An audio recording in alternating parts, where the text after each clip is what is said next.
And the snowstorm has brought snow and gusty winds right here to Massachusetts, including Hampshire County. 22 News Storm Team meteorologist Adam Strumko was working for you with a look at what conditions were like in South Hadley earlier today.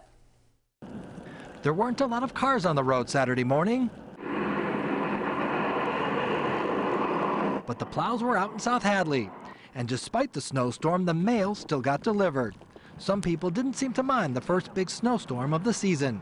Oh my gosh, we haven't had a storm like this in a while, so it's actually kind of exciting. I'm enjoying it. And it's always a lot easier to deal with a storm like this when you're prepared for it and you're planning to take a trip somewhere warmer. Got everything that I needed inside.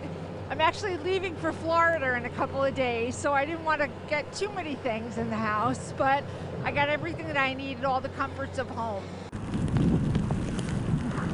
Strong gusty winds blew the snow around and reduced visibility.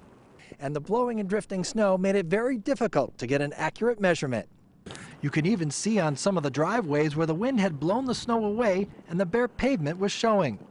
Working for you in South Hadley, I'm 22 News Storm Team meteorologist Adam Strumko.